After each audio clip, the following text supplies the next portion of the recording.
Life is like flying towards a gigantic black hole in deep space and taking a leap of faith within. In the beginning, death is so far away and our youth makes us feel immortal. Then, death begins to take those we love, and as we grow old, the black hole gets closer and bigger, until what began as a distant worry becomes our immediate reality. Then, we are trapped by this realization of knowing death will come for us too, and by this truth we cross over the event horizon of realizing our own mortality. Then, the black hole is all we can see, and death's true grandeur takes his final shape as the singularity of our lives. So why live, knowing that the black hole will win? Because we must declare that we lived, that we existed, no matter what horror is at the end. Be brave, face the terrifying darkness as this traveler, and take a leap of faith that at the bottom of the abyss are beauties you could only imagine. Believe that beyond what you cannot see are wonders waiting in the unknown. Two things coincided in my life recently.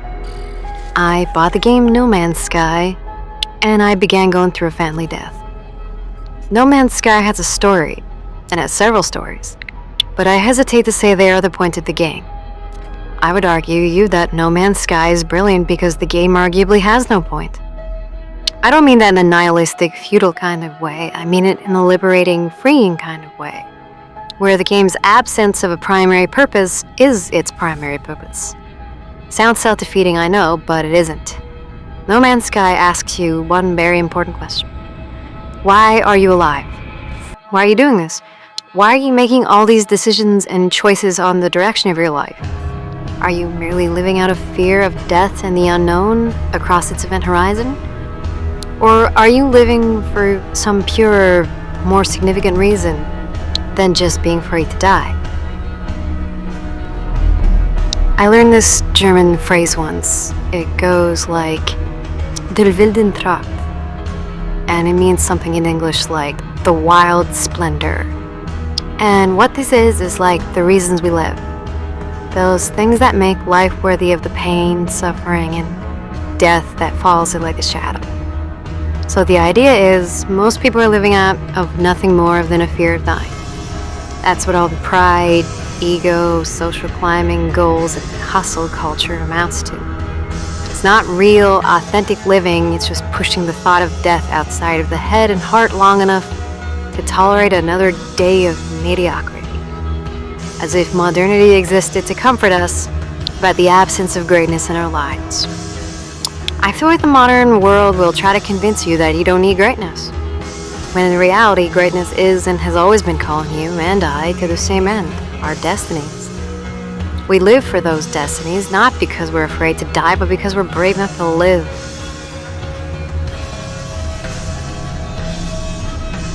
Marcus Aurelius was known as one of the few good Roman emperors. He said, "Death smiles at us all. All a man can do is smile back."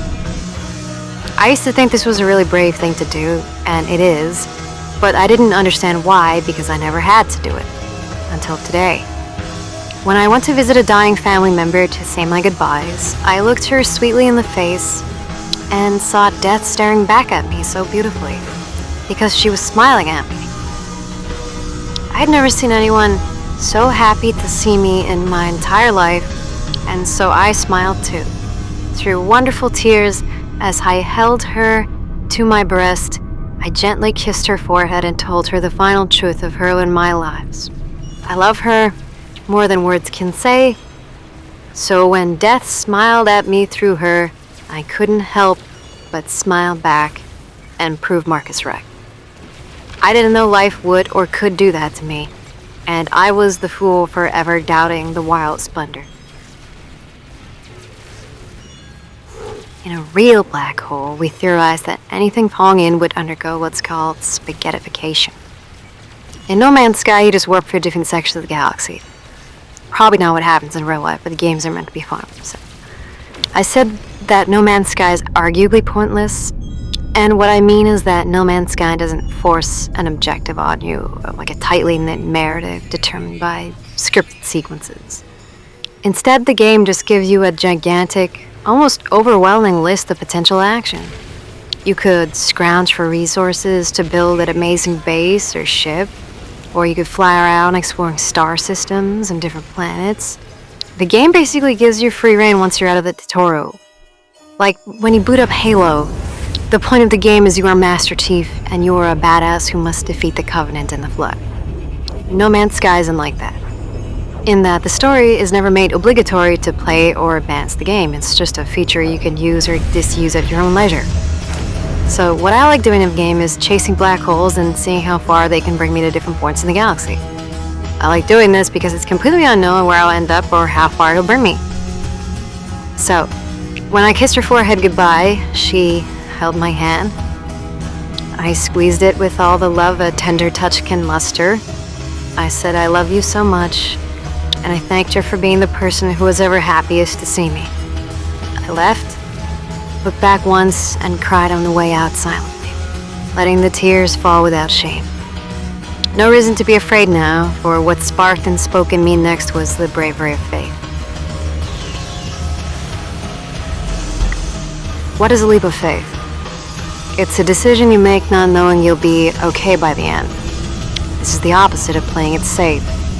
If playing it safe is knowing you'll be okay in the end, then a leap of faith is what asks you to act when that isn't true and you have no idea if you'll be okay or not. My leap of faith is this. I believe the universe is too grand, too majestic, too beautiful and amazing for death to be the end of all experience. Even if this black hole wins in the end, and I must fight its every horror until then, so be it, for it must be so. I promised her I would live, and it's a promise I intend to keep. Today I am less afraid to die than I was yesterday. Or, as my black hole draws closer, I think, damn, life is beautiful. Yes, it gets down and dirty. Sometimes it's a total bummer, like when you have to say goodbye. But there's beauty there too if you let it be. Maybe that means saying something brave and honest about how you feel and why, like saying your childhood dreams to remind a dying woman of her youth and the happy memories you made therein together. So, as I do this with the paint still fresh, what I can tell you here and now that will help you is that life, therefore, is like flying towards a gigantic black hole in deep space and taking a leap of faith with it. In the beginning, death is so far away and our youth makes us feel immortal. Then, death begins taking those we love, so the black hole gets closer and bigger, until what began as a distant worry becomes our immediate reality.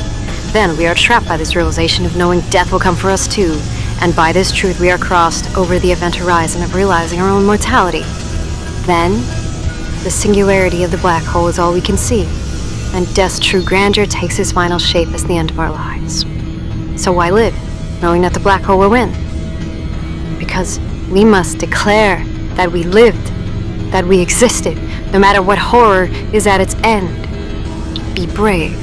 Face the terrifying darkness as the traveler and take a leap of faith that the bottom of the abyss are beauties that you can only imagine. Believe that beyond what you cannot see are wonders waiting in the unknown.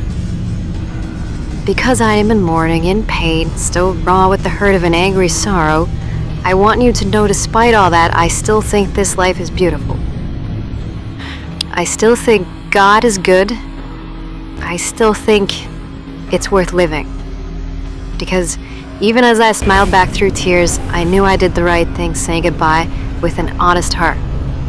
I have no regrets there. That I am honored to say, while my black hole is closer than it's ever been, I've never been braver than now to face my own death when the day arrives.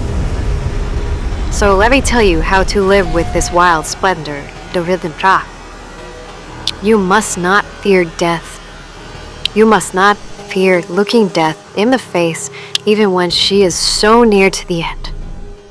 And you must be brave, and you must smile because she deserves to see you smile one last time.